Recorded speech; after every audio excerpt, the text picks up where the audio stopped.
본문은 오전까지 이어지는 내용입니다. 이 오전까지 이어지는 내용으로 사도적 교회의 기적, 교회가 이제 기적을 일으키죠. 사도들이. 그리고 그 교회가 세상으로부터 이제 본격적으로 위협을 받게 되는 그러한 내용입니다. 앞에 3장에서 베드로와 요한이 이제 성전 미문에 앉아있던 하반신 장애인을 고쳤고 거기 모인 사람들에게 예수 그리스도의 부활을 증거했죠. 하지만 이 일로 말미암아서 이제 사두개인들과 그 성전 경비원들에 의해서 베드로와 요한은 잡혀가게 되고 이들을 이제 잡아간 명분이 뭐냐면 베드로가 일으킨 기적과 저들이 예수 그리스도가 부활했다고 증거했기 때문이죠. 그죠? 예수 그리스도는 어쨌든 이제 이스라엘 입장에서는 유대인들 입장에서는 이제 십자가에 못 박아 죽인 죄인이죠. 그죠? 그 이제 부활했다고 그러니까 그 이제 거짓말한다 해가지고 잡아간 거죠. 이게 예수를 이제 기득권자들 입장에서는 이제 소란을 겨우 예수라는 그 우두머리를 잡아가지고 죽여가지고 겨우 눌러놨는데 그 제자들이 이제 난리를 피우니까 꼴보기 싫었겠죠. 그죠? 그게 이제 명분입니다. 그게 명분이. 그게 유대 종교계가 이제 비상이 걸린 거죠. 경계하죠. 특히 부활에 대한 문제가 이제 사두개인들 입장에서는 이제 민감해요. 그 왜냐하면 사두개인은 같은 유대인 안에서도 이제 사두개파가 있고 바리새파가 있고 이제 그 서기 그 제사장 그쪽에 애들이 있는데 그 사두개인들은 그 부활을 안 믿어요. 그러니까 제사장과 그 바리새인들은 부활에 대해서 긍정하는데 그 사두개인들은 부활 자체가 없다고 믿어요. 그러니까 죽으면 끝 이렇게 되는 거죠. 이들은 내세도 없다고 생각하는 것 같기는 한데 어쨌든 이 삶이 다른 거예요. 여기 우리가 살아가는 이 삶이 얘네들 생각은 그러니까 이제 부활이라고 얘기하면 이제 자기네들 교리 자체가 흔들리게 되니까 그죠? 이 자기네들도 유대인 집단 안에서 세 기득권 중에 하나의 기득권을 차지하고 있는데 이 자기네들이 밥그릇이 없어지게 생기니까 뭐든지 밥그릇 싸움입니다. 알고 보면 다 돈이고 밥그릇 싸움이에요. 다 그래요. 그 뒤에는 이면에는 다 그런 겁니다. 뭐 개뿔 명분 없어요. 그런 거 인간한테서 선한 게 나올 수가 없어요. 하여튼 그래서 이제 민감하니까 더 잡아 넣어야 되죠. 이들 입장에서는 부활을 외치니까 그죠? 더 민감하게 받아들이는 거죠. 그래서 이제 더 심각하게 이 사두개 입장에서는 더 심각해지는 겁니다. 그래서 일단 베드로와 요한을 잡아놓고 압력을 넣습니다. 압력을 넣으면서 이제 협박을 하는 거죠. 여기가 이제 이 부분이 지금 압력, 사도들을 붙잡아서 압력을 가하고 압박을 가하고 이 부분이 이제 사도행전에서 분명히 이제 해두고 싶어 하는 부분이에요. 교회에 대한 핍박, 사도들에 대한 압력, 성도들을 박해. 이 부분이 이제 분명히 해주고 싶어 하는 부분이에요. 예수 그리스도 이름으로 장애를 고친 기적. 잘 생각해 보세요, 여러분. 예수 그리스도의 이름으로 베드로가 장애인을 고쳤어요. 그죠? 대단하잖아요. 그죠? 대단한 능력입니다. 그 권세가 허락됐단 말이죠. 근데 그 권세가 이상하게 세상 권세 앞에서는 도무지 힘으로는 대항할 수 없죠. 그렇잖아요. 장애인을 고치는 권세를 가졌는데 꼴랑 그 성전 경비원들한테 잡혀간단 말이에요. 웃기잖아요. 아니 그걸로 야 너네 독심술 같은 거 써가지고 돌아가. 우린 그냥 갈게. 뭐 이렇게 되든지 뭐 신비한 게 있어야 되는데 그런 거 없어요. 그냥 잡혀가요. 세상 권세 앞에서는 힘을 못 써요. 신기하죠? 요게 이제 오늘 나눌 부분입니다. 왜 그런가? 이렇게 이때 이제 대제사장이 안나스와 가야바와 요한과 알렉산더와 대제사장 문중 이들도 이제 제사장 그룹의 한 기득권이죠. 그죠? 그 세 그룹 가운데 한 기득권이에요. 문중이 다 참여한 가운데 이제 베드로와 요한을 불러놓고 경고를 합니다. 공개적으로 하죠. 도무지 예수의 이름으로 말하지 말고 가르치지도 말라라고 하고 관리들이 백성들 때문에 그들을 어떻게 처벌할지 방법을 찾지 못하고 다시 위협하고 놓아줍니다. 백성들이 이제 민중이 시끄러지니까 그게 싫으니까 굉장히 눈치를 보는 거기는 해요. 그죠?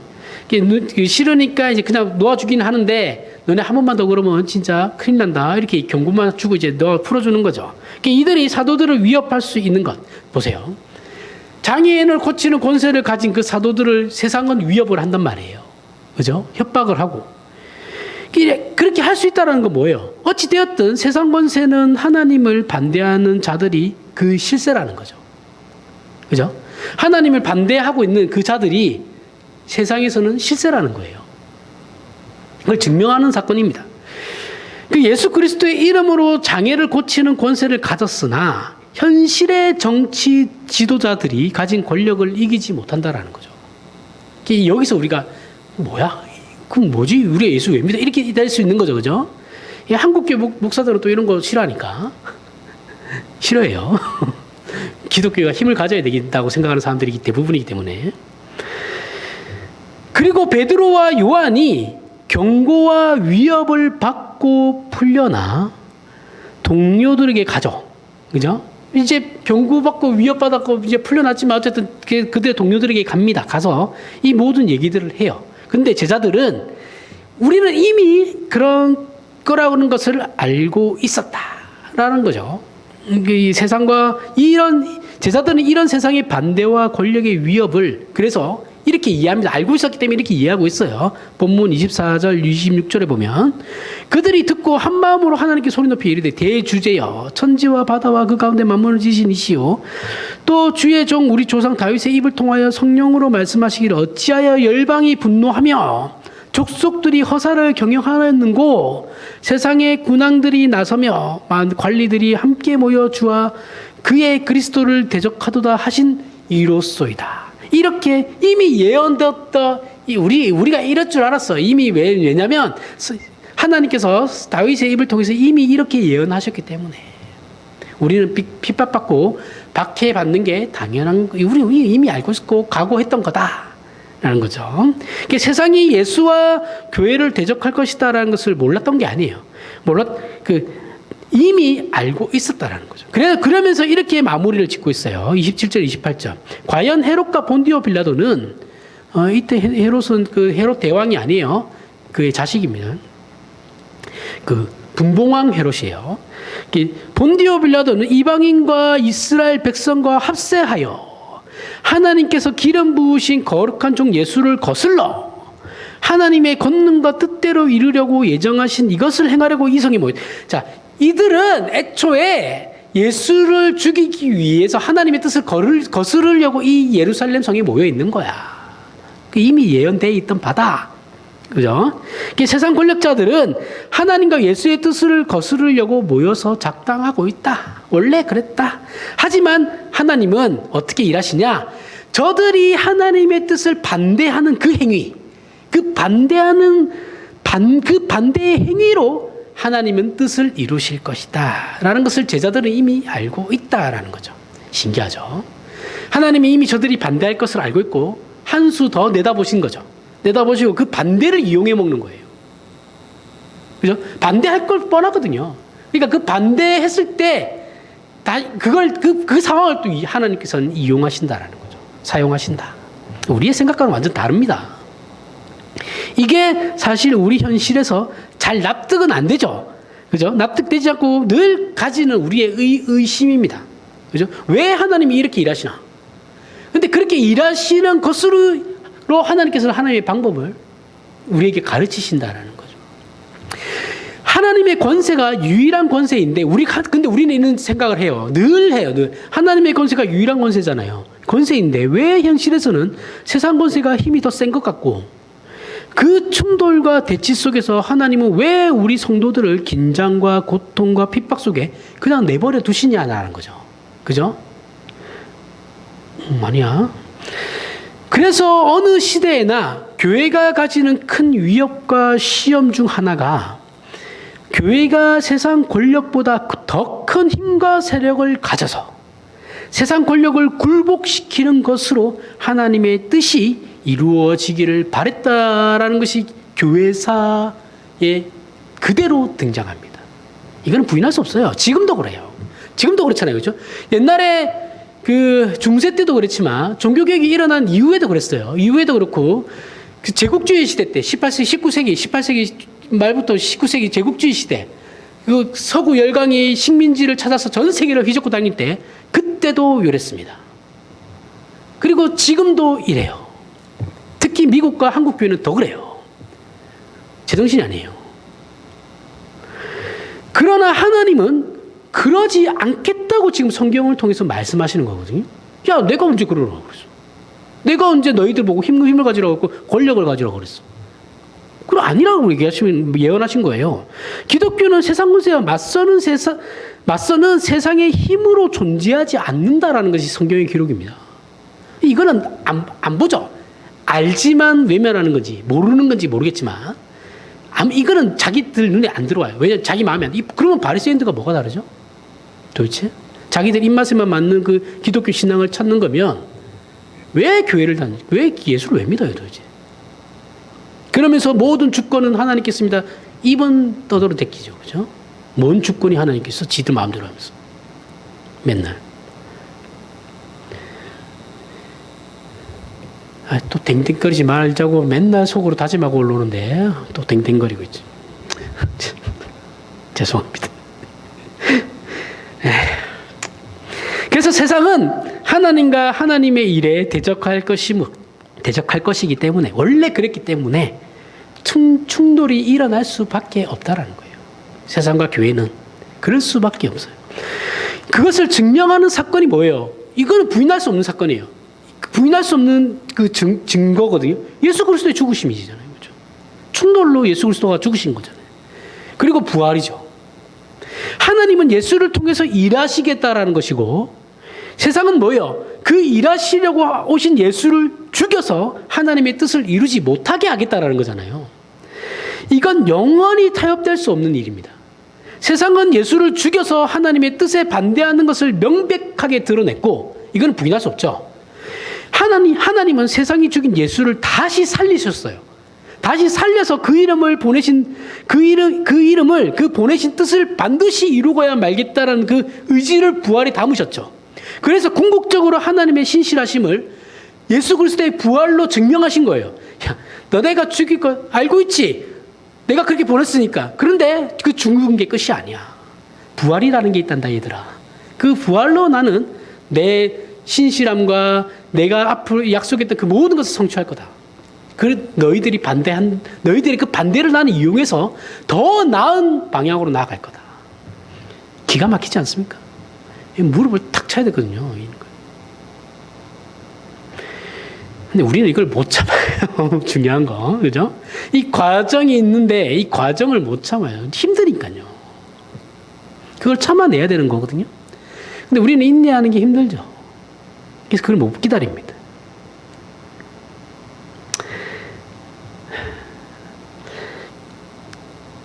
그리고 결국 하나님이 일하시는 방법은 세상을 이겨먹겠다라는 게 아니에요.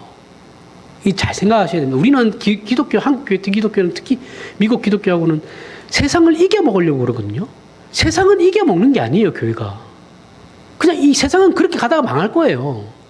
교회는 우리 걸 지키면 되는 거예요. 근데 우리는 그 세상을 점령해가지고 이기려고 그러거든요. 물론 영향력을 미치고 하는 건 좋은 거죠. 좋은 건데 그렇다고 세상이 변하지 않습니다. 그렇다고 소극적으로도 있으라는 말도 아니에요. 근데 그 이기려고 한다, 이겨먹으려 하는 게 우리의 방향이 사실은 성경이 말하는 그 이김이 아니잖아요. 맨날 우리는 싸워서 권력을 가지려고 그러는 거지. 우리가 죽어서 이기려고 하는 게 아니잖아요. 하나님 방법으로 이기려고 하는 게 아니잖아요. 솔직하게 그런 거잖아요. 그죠?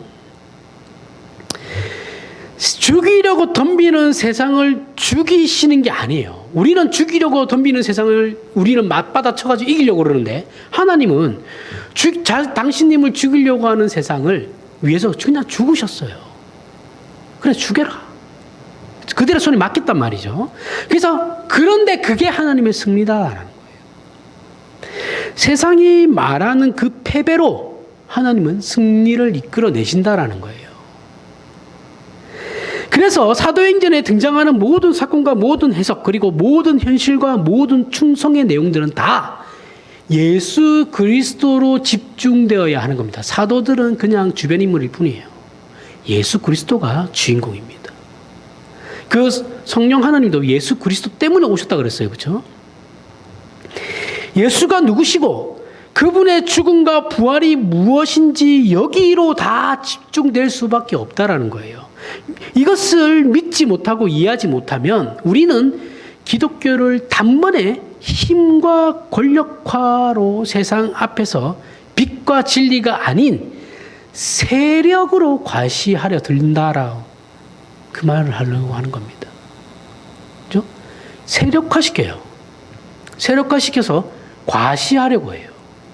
그래서 뭐 어떻게 합니까? 맨날 큰 경기장 빌려가지고 거기다 사람들 때려 집어넣고 예? 모여라 모여라 해가지고 으쌰 집회를 하면서 저 난리를 피우는 거잖아요. 그러면 정치인들 눈 돌아가죠. 야 저렇게 많이 모인다고? 저 다 표바치잖아. 특히 민주주의 사회에서는 더 그러죠. 그죠? 이런 식으로 세상에 그 세를 과시하고 하나님께는 단체로 압력을 넣죠. 4만 명, 5만 명 이렇게 모여가지고 경기장에 하나님께 통성기도 하면서 하나님이 바꿔달라고요! 이렇게 막 압력을 개뿌리 진짜 그거 백날 해보세요. 되는가? 에휴 진짜. 물론 이 모임은 지극히 종교적인 명분을 가지죠. 그죠? 하지만 죄라는 건 굉장히 교묘합니다. 굉장히 교묘해요. 아무리 선한 명분과 실천이라고 해도 항상 따라오기 때문에 우리는 늘 경계하고 조심해야 되는 거예요. 많이 모이면 그것으로 이기고 싶어요. 나를 따르는 사람이 많으면 권력을 가지고 싶어 해요. 난가? 정치병 중에 이제 정치인들이 이제 병에 걸리는 것 중에 한 개가 있는 거죠. 다음은 난가? 내 차례인가? 지금 서울시장 공석될 것 같으니까 이제 서로 이번에는 내 차례 이러면서 이제 무릎에 똥똥똥똥 띄우죠. 이번에는 내가 나갈 차례인가? 이러고. 난가? 난가병이라 그래요, 그거를. 웃기죠.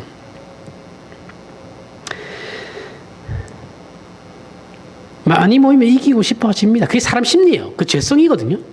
그런데 하나님은 문제가 뭐냐면 그렇게 안 하시겠다라는 거예요. 그렇게 세력화시키고 권력화시키지 않는다라는 거예요. 기독교를. 뭐 예전 얘기입니다. 요즘 뭐 이렇게 하는지 모르겠는데 근데 들리는 얘기는 아직도 그러는 목사가 있다 그래요. 예전에 이제 제가 어렸을 때만 해도 이제 큰 교회 담임 목사들은 선거철 되면 국회의원들 후보들 당회장실에 딱 이렇게 목회자실에 모아놓고 이제 다 무릎 꿇리죠. 응? 내가 말 한마디면 몇만 표가 움직이는 거 알지? 이러면 이제 다들 저절로 무릎 꿇어요, 앞에. 아닌 것 같죠? 진짜 그럽니다. 무릎 꿇는다니까요. 어떤 교회도 장로님들도 담임 목사랑 얘기할 때 무릎 꿇고 얘기해요. 근데 그걸 자랑이라고 얘기해요. 이 제정신이 아닌 거예요. 그러면 목사가 이게 헷가닥 하죠.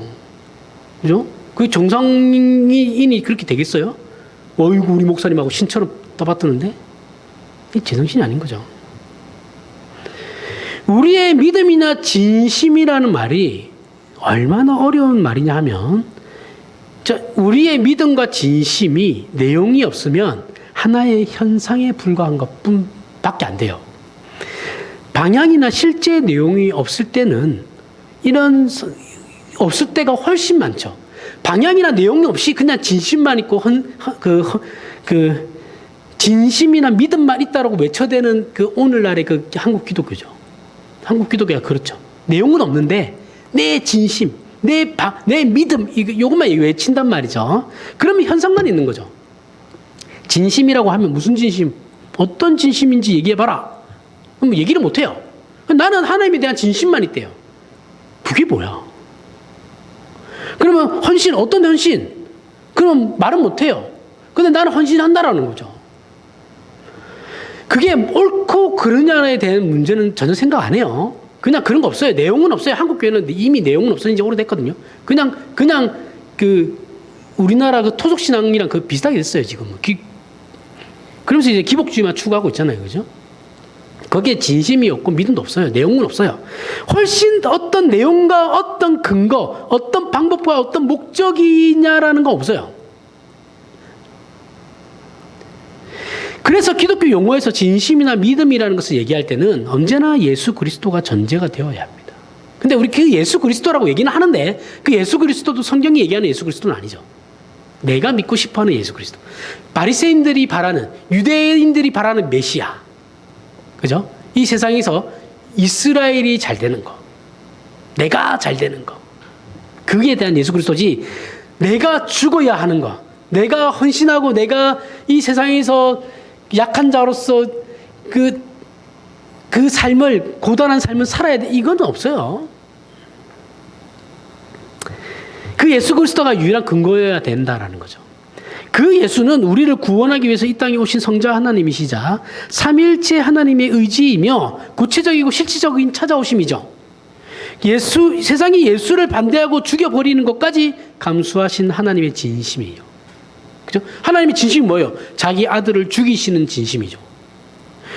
하나님의 기다리심, 하나님의 양보하심이죠. 그죠? 인간을 만들고 난 뒤로부터 지금껏 인내하시고 참고 기다리고 계시잖아요. 예수 그리스도께서 다시 오실 때까지. 기독교의 믿음은 세상이 그런 식으로 나온다고 해서 세상이 우리를 핍박하고 박해하고 못살게 굴고 괄시한다고 해서 지는 신앙이 아니다라는 거예요. 성경이 말하는 신앙은. 그런 게 아니다. 세상이 궁극적인 결과를 만들어낼 수 없다. 우리 신앙에 대해서. 그렇게 하나님이 세상을 이기는 방식이 믿음이라고 얘기하고 있는 겁니다. 세상이 우리를 막 이긴 것처럼 저렇게 막 드세게 자기들 어깨뽕 막 들어가가지고 목에 힘주면서 뭐 교회를 내려다보고 있지만 사실은 저게 이긴 게 아니다라는 거예요. 하나님의 방법에서는. 그런데 이런 중요한 내용을 자꾸 우리는 생략하죠. 우리는 과정은 힘드니까 과정은 중요하죠. 결과만 내 보이면 된다고. 그 결과만 보여주면 우리는 땡큐죠. 하나님께. 그죠? 과정은 중요하지 않으니까. 과정은 힘드니까 생략. 그래서 어떻게 해요? 그 생략되니까 나중에는 이 믿음과 진심이라는 것이 현상으로만 나타나. 내가 진심을 다하고 있어요, 하나님. 말만. 그리고 그 태도로만 나타나죠. 진심을 기도하면서 뭐 간절하게 기도하고. 더 40일 금식 기도하고. 그런 식으로. 현상만 있죠, 현상만. 내용은 하나도 없고. 왜 40일 금식 기도를 해요? 왜 그렇게 왜 그런 식으로 하나님께 매달립니까? 라는 그래서 이유는 없어요. 몰라요. 그죠? 몰랑 하고 자기 그냥 하고 싶은 대로. 이게 오늘날 우리 신자들을 더 혼란스럽게 만드는 겁니다. 내용이 없어요. 기독교가. 마태복음 16장 16절부터 19절에. 시몬 베드로가 대답하여 이르되 주는 그리스도시요 살아계신 하나님의 아들이시니이다. 유명하죠. 예수께서 대답하여 이르시되 바요나 시몬아 내가 복이 있도다. 이를 내게 알게 한 이는 혈육이 아니요 하늘에 계신 내 아버지시니라. 또 내가 내게 이르노니 너는 베드로라. 내가 이 반석 위에 내 교회를 세우리니 음부의 권세가 이기지 못하리라. 내가 천국 열쇠를 내게 주리니 내가 땅에서 무엇이든 매면 하늘에서도 매일 것이요 내가 땅에서 무엇이든지 풀면 하늘에서도 풀리리라 하시고. 자, 이 내용은 예수께서 교회에게 주시는 약속이죠. 베드로에게 주신 약속인데 동시에 교회에 허락하신 약속이에요. 이 교회는 커다란 권세를 받은 걸로 되어 있지만 우리는 늘 그 권세를 오해하고 별로 감격하지도 않아요. 그죠? 이 반석 위에 교회를 세우는데 이 교회가 천국 열쇠를 가져서 교회가 매면 하늘에서도 매이고 교회가 풀면 하늘에서도 풀리는 권세를 가지고 있다고 합니다. 요걸 이제 가톨릭 교회는 오해해가지고 우리 교회 안에 바운더리 안에 들어와 있으면 너희는 구원받는 거야 라고 주장하죠. 그러면서 사제들이 죄를 사하는 권세가 있다고 생각해서 고해성사라는 걸 하죠. 그래서 교황이 예수님 다음이다. 이상한 소리들을 하죠. 그 말을 하는 게 아니잖아요. 그죠? 다 이걸 조금만 생각해 보면 다 알 수 있는 건데 거기에 잡혀가지고 매여가지고. 그런데 이 교회의 가장 중심이 되는 근거와 본질적 권세는 주는 그리스도시요 살아계신 하나님의 아들이시니이다. 이 고백 속에 있는 거거든요. 예수는 하나님이 약속하신 종이고 아들이신 성자 하나님이십니다. 이 예수라는 이름은 성자 하나님의 성육신에 하신 이름이에요. 이 예수라는 이름이 그리고 유대인들 안에서는 굉장히 흔한 이름 중에 한 개입니다. 굉장히 흔해요. 굉장히 우리나라 철수 영희처럼. 진짜 흔한 이름이에요. 구체적으로 시공간 속의 육체로 그렇게 찾아오신 하나님의 이름이 그분의 낮아지심과 찾아오심과 죽으심과 승리하심을 예수라는 이름으로 인하여 그 약속과 의지와 능력과 목적과 방법에 대하여 우리로 알고 믿게 하는 그 실질적인 권능을 주시는 하나님의 열심이 예수 그리스도죠. 직접 찾아오신 임마누엘 하신 분이시니까. 그죠? 그러니까 하나님의 열심의 증거입니다. 교회는 바로 이 근거 위에 서 있는 거예요. 이 예수 그리스도의 근거 위에. 또한 교회가 주는 그리스도시요 살아계신 하나님의 아들이시니이다. 이 고백 속에 있는 겁니다. 그렇게 교회에게 천국 열쇠를 주셨다라는 거예요. 예수라는 이름으로 위에. 음부의 권세가 계속 교회를 이기지 못해요. 왜요? 예수 그리스도를 근거로 하기 때문에. 예수 그리스도는 음부의 권세를 이기셨잖아요. 부활하심으로 말미암아. 그죠? 그리고 하나님은 이것 외에 다른 권세를 교회에 주신 적이 없어요. 그죠? 교회에 허락하신 권세는 이게 다예요. 그러니 기독교는 이상한 사람들이 떠드는 것처럼 정치적이거나 권력적이지 않아야 돼요. 그렇지도 않습니다. 그렇게 되면 안 돼요. 무조건 타락해요. 그렇게 되면. 그건 어느 종교도 마찬가지예요. 청교도가 뭐라고 그랬어요? 예전에 제가 몇 번 설명했는데 청교도는 신학이 아니에요. 신학이 아니에요. 하나의 운동인데 청교도는 초교파적인 거예요. 개혁파만 청교도를 추구했던 게 아니에요. 그때 제세례파도 있었고 뭐 이단들도 안에 들어가 있었습니다. 이단들도 포함되어 있었어요. 그 청교도라는 게 핵심적인 목표가 뭐냐면 기독교의 국교화를 반대하는 거예요. 기독교가 국교화가 되는 걸 반대하는 거예요. 그러니까 영국이 헨리 18세 때 그 천주교와 선을 그어버리죠. 헨리 18세가 이혼하고 싶은데 천주교는 이혼을 못하게 하니까 열받아가지고 그럼 너네랑 가톨릭 안 해 이러고 하고 그어버리고 그때 종교개혁을 일으키던 사람들과 왕이 짬짬이 해가지고 왕이 지가 교회 수장이 된 거죠. 그러면서 만들어진 게 성공회죠. 그 성공회는 신학은 개혁파 쪽인데 신학의 내용은 개혁파가 많거든요. 개혁파 쪽인 게 많은데 행위는 전부 다 미사를 드려요. 그 가톨릭이에요. 짬뽕이에요. 그러니까 신학과 그 예배 행위가 안 맞아요. 근데 지네들은 또 맞다고 그러죠. 그 우리나라에서 성공의 대표적인 그 교회가 저기 종로에 가면 있습니다. 시청 앞에. 그 교회 이쁜 교회 하나 있어요.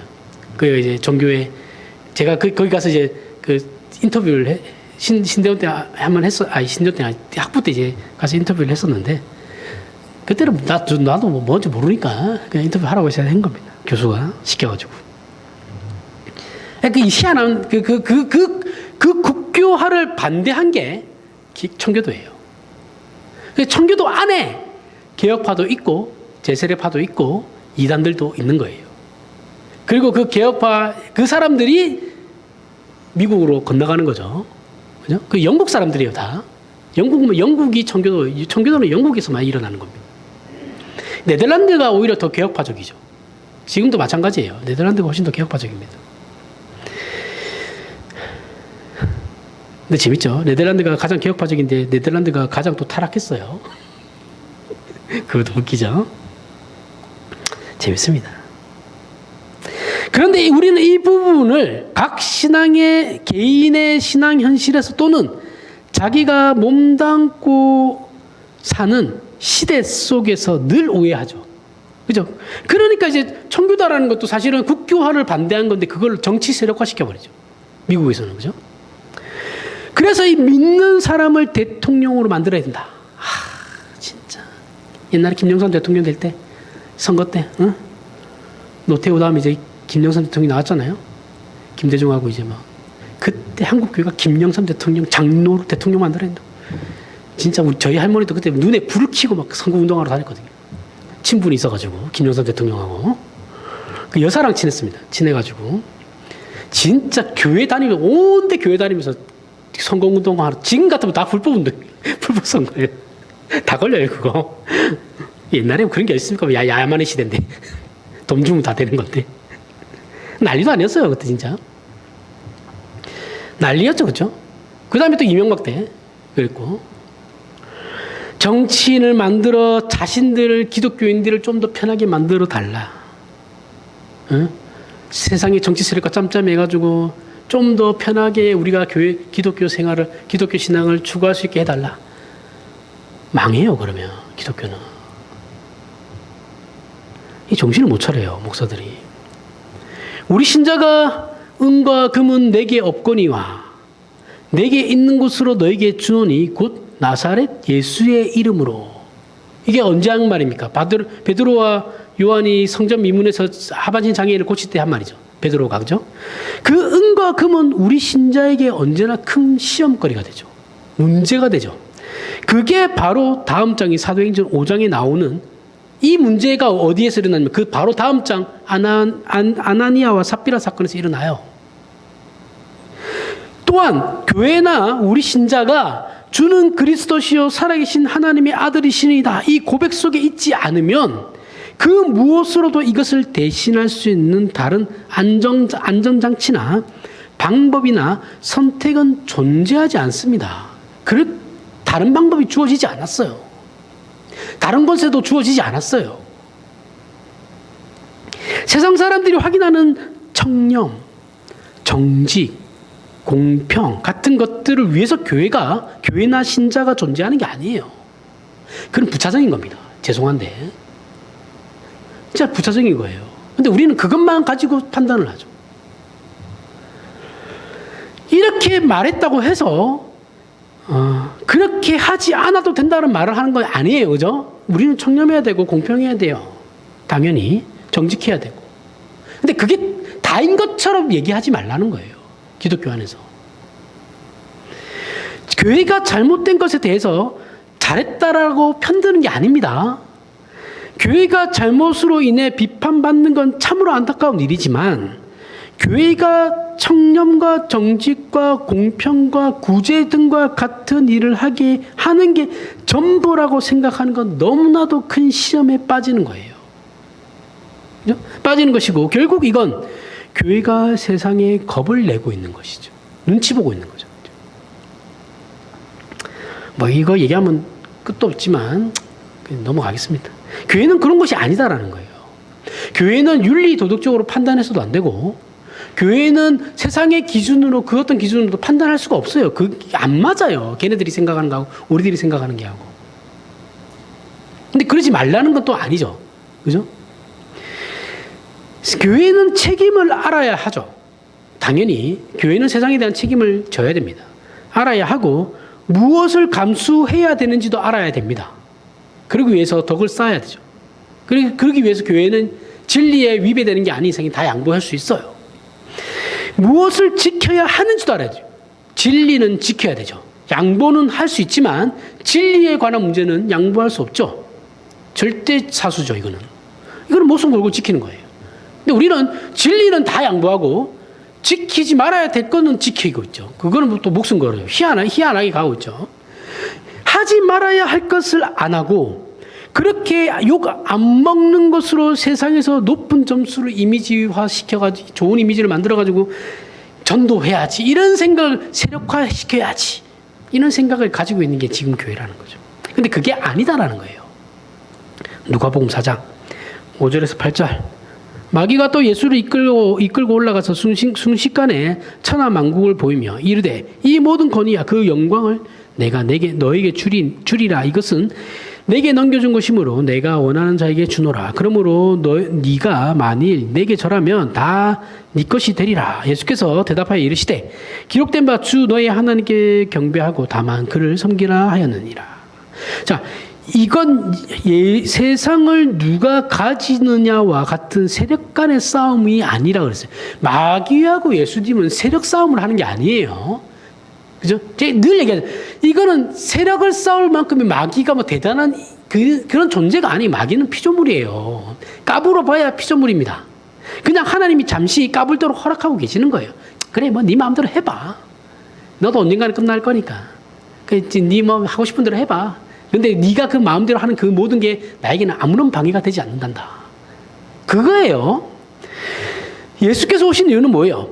모든 피조물로 하여금 하나님을 경배하게 하려고 오신 것이다 라고 말씀하고 있죠. 이 싸움을 예수께서 재림하실 때까지 해야 된다라는 거 말씀하시는 겁니다. 예수께서는 당신님과 사탄 중에 누가 더 힘이 센지 진정한 주인이 누구인지를 증명하러 오신 게 아니에요. 이건 증명할 필요가 없어요. 이미 증명되어 있는 거니까.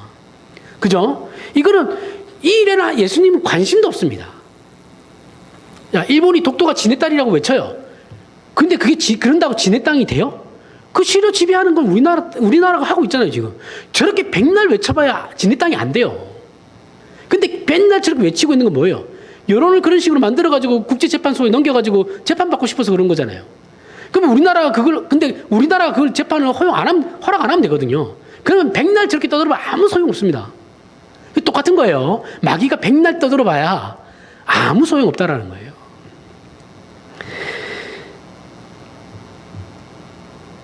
이 일은 마귀가 예수께 도전한다고 되는 일도 아니고 바꾸겠다고 해서 바꿀 수 있는 일도 아니에요. 그 이유는 하나님만이 유일한 창조주이시고 주인이시기 때문에 그런 거죠. 이건 온 우주 만물과 인생과 역사가 핑계될 수 없고 상상할 수도 없으며 다른 대안을 찾을 수도 없는 엄연한 진리예요. 그 하나님이 당신님의 창조를 목적하신 대로 이끄시려고 그 아들 예수를 보내신 거죠. 그런데 사탄은 자기에게 저라면 이 세상을 주겠다고 합니다.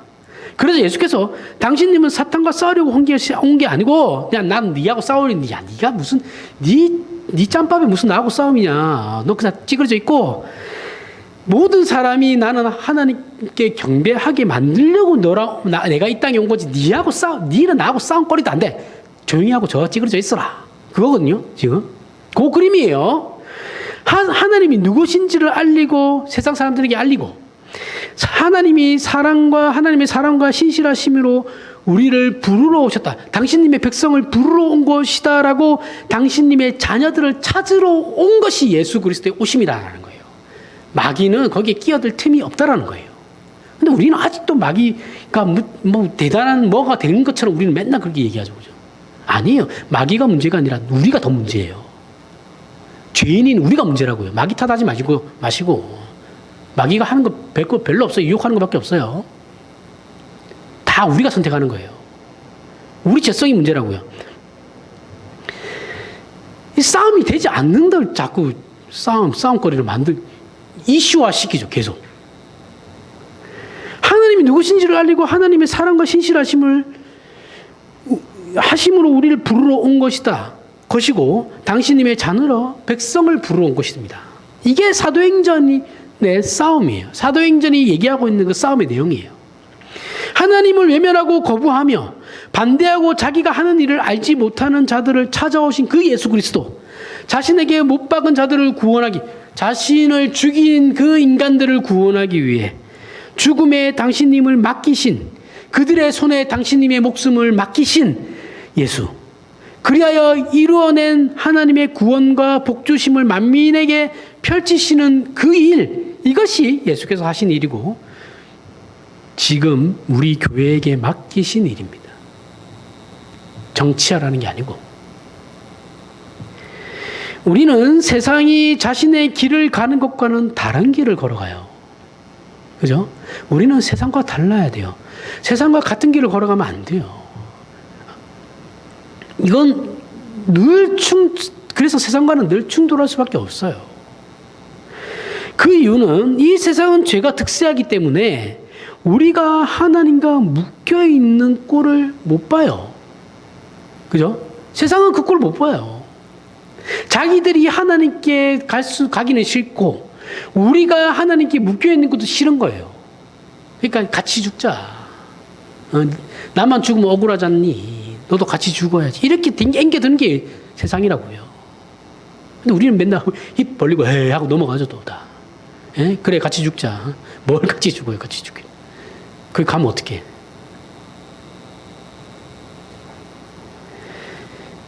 그래서 핍박하는 거예요. 그 꼴 보기 싫으니까. 다른 이유 없습니다. 진짜 없어요. 근데 한국교회가 핍박 우리 교회 한국교회가 지금 한국 사회로부터 비판받는 건 늘 얘기하지만 진리 때문에 그런 거 아니에요.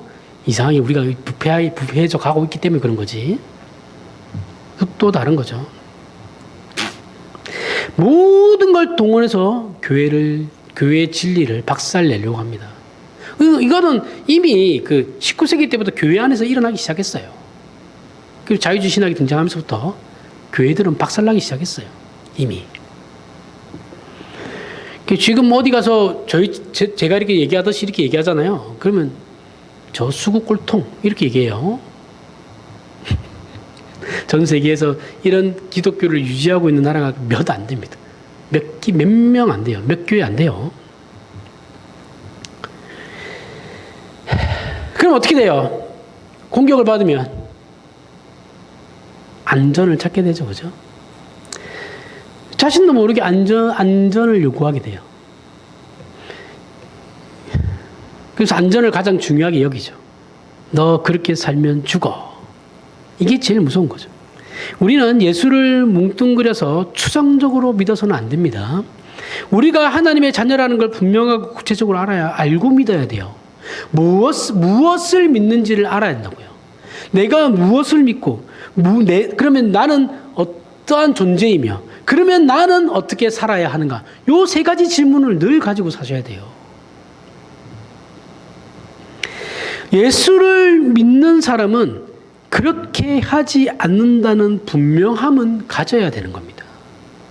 내가 가져야 돼요. 다른 사람한테 얘기하지 말고. 얘기할 필요도 없어요. 나만 가지면 돼요.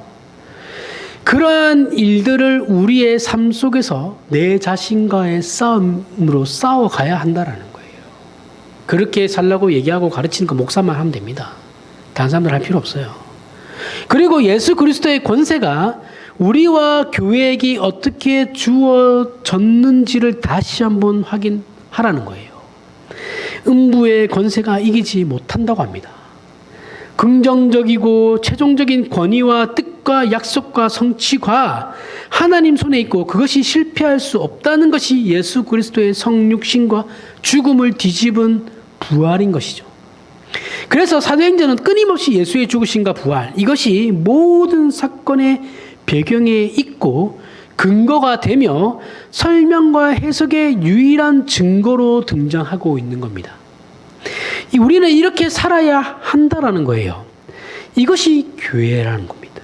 우리 교회는 안 그렇고 우리 목사님은 훌륭한 분이야 이런 것으로 떼우려고 하지 마십시오. 목사가 훌륭한 건 하다고 해서 자신이 훌륭한 건 아니에요. 교회가 좋은 교회라고 해서 내가 훌륭한 신자인 건 아니에요. 그죠? 훌륭한 신자들이 많이 모여있기 때문에 훌륭한 교회가 되는 건데 자기가 근데 우리 교회는 좋아 이렇게 얘기하면 안 되죠.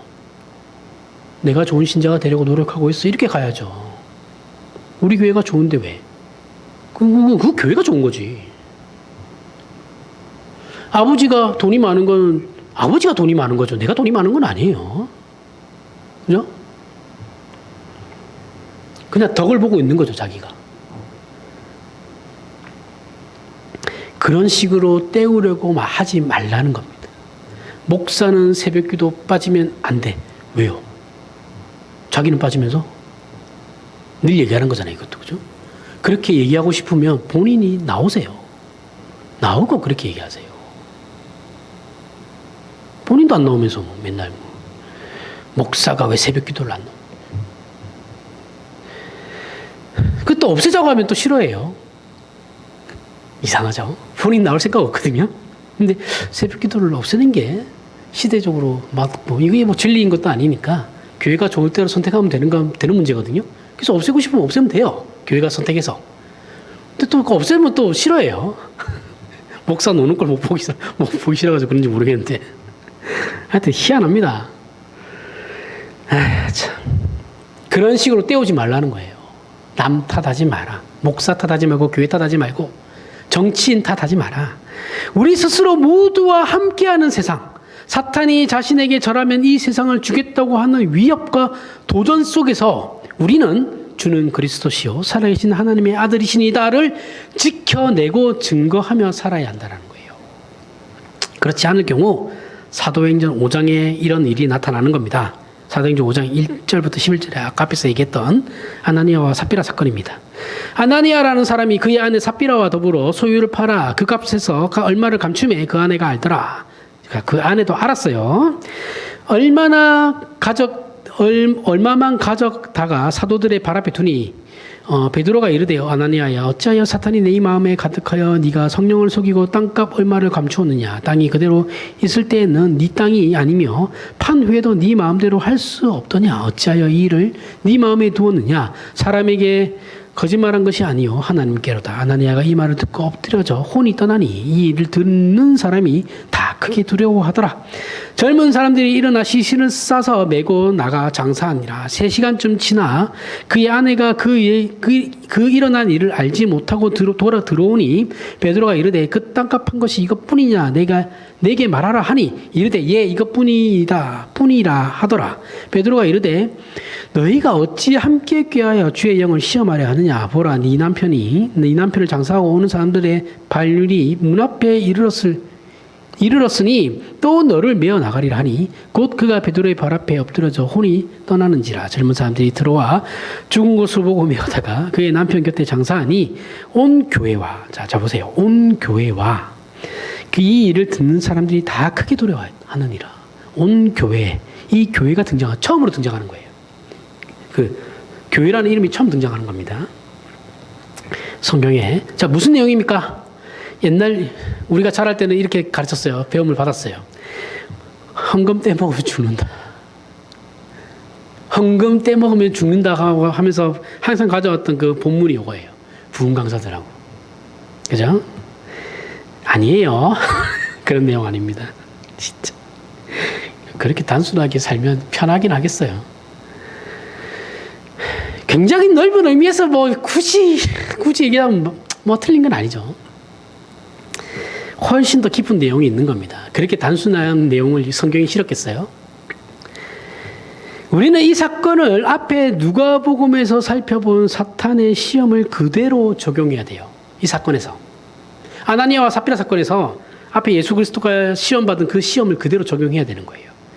적용해서 살펴봐야 합니다. 그러면 아나니아와 삽비라 이 부부에게 예수께서 당하신 시험과 위협이 그대로 닥쳤다는 걸 알 수 있죠. 그죠? 예수께서 받으신 그 시험은 예수님만 받는 게 아니에요. 모든 그리스도인들이 다 받는 거거든요. 아나니아와 삽비라도 동일하게 받은 겁니다. 예수께서 세상을 탈취하려 온 것이 아니라 인류를 회복시키기 위해 오신 것이죠. 예수와 사탄은 같은 지위와 위치에 싸우는 게 아니다라고 했어요. 예수는 성자 하나님이시고 사탄은 그분의 대표적인 피조물일 뿐이에요. 그러니 예수께서 말씀하신 다만 하나님께 경배하고 그분만 섬겨야 할 것입니다. 모든 존재와 권세가 그렇게 하나님 앞에 엎드려야 하는 거예요. 그 일을 묻고 있는 겁니다. 단순히 헌금을 떼먹은 이 얘기를 하는 게 아니에요. 돈이란 이 세상 권력의 대표성을 가지는 상징물이죠. 돈은 지금 이게 자본주의 사회로 오면서 이게 더 극대화됐죠. 그죠? 거의 신의 자리에 올라와 있어요. 지금 돈은. 그런데 이것을 마치 그 큰 권세의 일부를 자 보세요. 자 돈은 지금 자본주의 사회에서 우리나라 사회도 자본주의 사회니까 자본주의 사회에서 자유시장 경제체제에서는 신의 자리에 올라가 있는데 그 큰 권력을 내가 교회 공동체에 마치 일부를 동냥하듯이 헌금하는 것은 안 된다는 거예요. 그런 식의 마인드로, 그런 식의 생각으로, 그런 식의 가치로 내가 좀 도와주지. 그따위 마음으로 헌금을 하면 뒤지는 겁니다. 이렇게. 제가 죽는다라는 게 아니고. 헌금에 대해서 한국 교회가 너무 이상하게 가르쳐가지고 너무 이상하게 가르쳐가지고 이걸 아무리 좋게 설명해도 나쁘게 받아들여요. 지금의 한국 교회 사람들은 그런 의미가 아님에도 불구하고 그렇게 받아들여요. 헌금은 담임 목사가 다 가져가는 거라고 생각하는 사람들이 아직도 절대 다수예요. 왜 담임 목사가 그걸 다 가져가? 그러면 횡령으로 걸려요. 그걸 왜 담임 목사가 다 가져가요? 안 가져가요. 교회도 재정부가 엄연히 다 있는 겁니다. 우리처럼 이렇게 작은 교회는 또 재정부 맡은 사람이 있으면 좋은데 없을 경우는 이제 담임 목사가 굳이 하게 되긴 해요. 다 가져가는 게 아니잖아요, 그죠?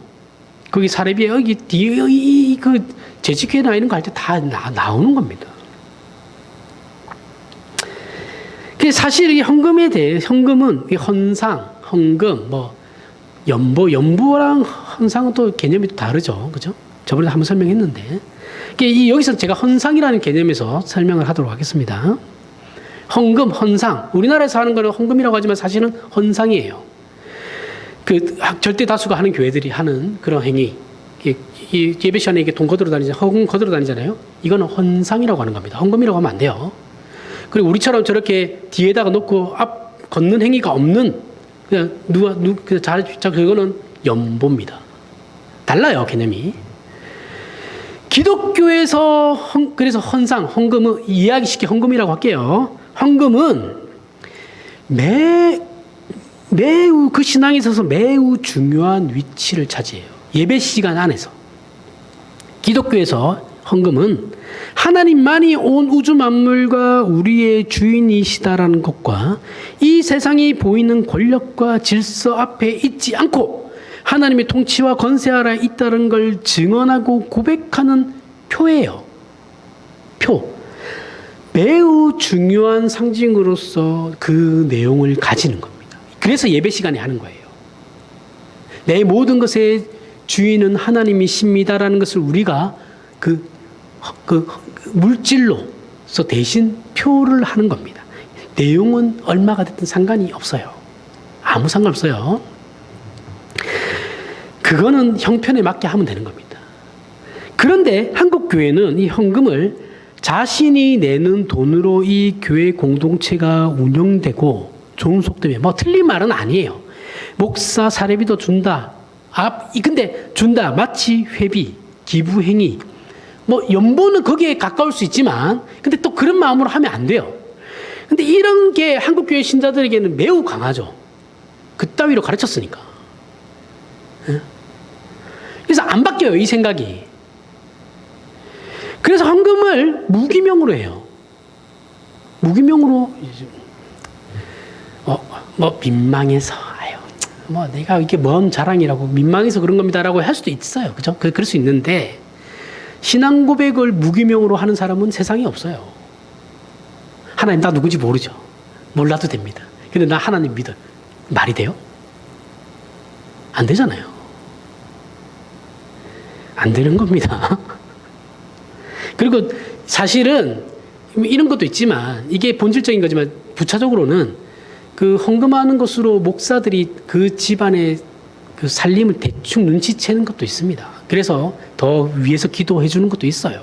너무 부정적으로만 생각하지 마시기 바랍니다. 말이 안 되는 거예요. 신앙 고백을 그런 식으로 한다라는 건, 무기명으로 한다라는 건. 그래서 이름을 죽으라고 적으라고 하는 거예요. 그냥 적으라고 하는 게 아니에요. 뭐 위에 세금 연말에 뭐 세금 정산 그것 때문에 그런 게 아니에요. 옛날부터 다 그래 왔습니다. 만약 이런 생각으로 헌금하며 자신은 하나님께 진심을 바치지 않아도 된다고 생각한다면 이건 그 어떤 면에서도 옳지 않은 것이죠. 그죠? 그 결과가 바로 아나니아와 삽비라의 사건이라는 겁니다. 더 본질적인 거예요. 주일 예배나 헌금은 그런 것이 아니에요. 우리가 생각하는 그런 게 아닙니다. 어미하신 하나님의 존전의 부름을 받아서 기쁨과 감사로 나오며 우리의 모든 것을 바쳐 하나님의 자녀된 것을 기뻐하는 행위들이죠. 행위. 그리고 두려워해야 하는 겁니다. 신앙을 고백하되 두려움으로 해야 되는 거예요. 하나님이 우리 신앙의 얕음과 어린아이 같아서 용서하시는 문제와 기본적으로 신앙에 두려움이 없고 거룩하신 하나님에 대한 이해가 없는 것은 다른 거죠. 자, 하나님이 우리의 부족함을, 우리는 부족하죠. 부족한 자들이라는 것을 하나님이 아세요. 그래서 우리가 실수하고 잘못하고 우리는 물론 알고 있지만 실수하고 잘못도 해요. 그걸 하나님이 아시죠. 그렇죠? 그러한 하나님이 우리에 대한 그 이해와 아무것도 몰라요. 자신은. 그죠? 아무것도 몰라가지고 하나님에 대한 두려움도 없고 존귀한 경배하는 그 마음도 이거하고는 다르다라는 거예요. 그죠? 무지한 거와 실수는 다른 거죠. 그 차이를 알라는 거예요. 오늘 사건에서 보는 바와 같이 우리가 가진 권세와 그 권세를 통하여 우리 인생을 하나님께 바쳐야 한다라는 걸 알지 못하면 우리는 주어진 이 믿음의 길을 걸어갈 수가 없어요. 그러면 필드 안의 선수가 아닌 해설만 하고 평가질만 하게 되는 겁니다. 그죠? 자기 편한 얘기만 하게 되고 자기 마음에 들라고만 하며 참여하지 않고 자기 인생을 바치지 않게 되는 거예요. 세상은 현실적인 힘이죠. 그러나 그 힘은 우리가 가진 힘과는 다른 겁니다. 우리는 그걸 추구해서는 안 돼요. 주는 그리스도시요 살아계신 하나님의 아들이시니이다. 이 고백이 우리의 현실과 인생과 운명과 영혼을 지고 있으며 예수 그리스도를 죽인 이 세상의 권세를 하나님이 부활로 이기신다라는 걸 믿는 믿음으로 저와 여러분의 고백과 신자된 현실을 힘있게 사는 오늘이 되길 바랍니다. 기도하겠습니다. 하나님 아버지 은혜를 감사합니다. 하나님의 자녀로 산다는 게 얼마나 굉장한 것인지를 확인했습니다. 은과 금은 없을지라도 나사렛 예수의 이름은 있습니다. 그 이름은 장애를 고치고 불치병을 낫게 하며 죽은 자를 살리는 영생의 능력입니다. 또한 우리로 천국 열쇠를 받은 큰 권세를 지닌 자들이라는 걸 알게 하심으로 우리의 신자된 자리와 고백과 함께 모인 우리 신앙 공동체의 책임을 이해하게 하시고 이 말 많은 세상 앞에서 우리가 받은 공격들을 예수께서 그리하신 것처럼 하나님의 자녀로 이겨내는 인생들이 되게 하여 주시옵소서. 예수님 이름으로 기도합니다. 아멘.